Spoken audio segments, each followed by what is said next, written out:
നിറഞ്ഞ ഉസ്താദുമാരെ, രക്ഷിതാക്കളെ, എൻ്റെ പ്രിയ കൂട്ടുകാർ, അസ്സലാമു അലൈക്കും വറഹ്മത്തുള്ളാഹി വബറകാതുഹു.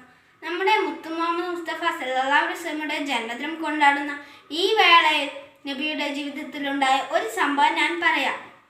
പണ്ട് മദീനയിൽ വെച്ച് നബി സല്ലല്ലാഹു അലൈഹി വസല്ലമയെ കാണാൻ ഒരു ഉമ്മയും ചെറിയൊരു മകനും വന്നു.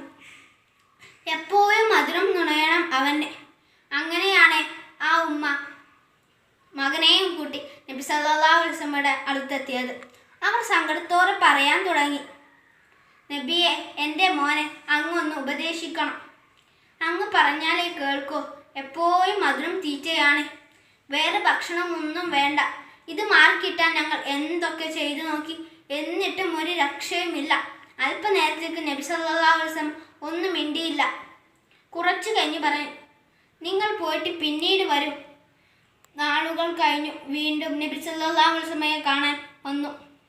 എന്നാൽ ഇത്തവണ നബി സല്ലല്ലാഹു അലൈഹി വസല്ലമ തങ്ങൾ മകനെ അടുത്തിരുത്തി നന്നായി ഉപദേശിച്ചു.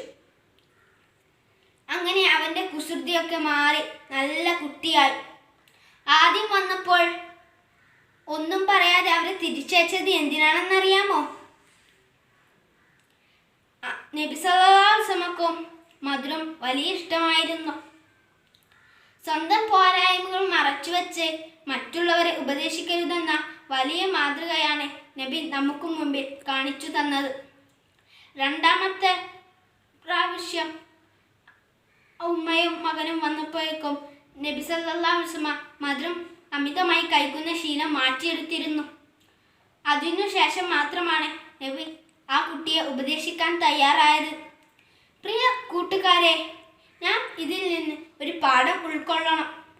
ഞാൻ ഒരു തെറ്റിൻ്റെ പേരിൽ ഒരാളെ ഉപദേശിക്കുകയാണെങ്കിൽ ആ തെറ്റ് പൂർണ്ണമായും വെടിഞ്ഞതിന് ശേഷം മാത്രമേ ഉപദേശിക്കാൻ പാടുള്ളൂ. അതിന് നാഥൻ തൗഫീഖ് ചെയ്യട്ടെ.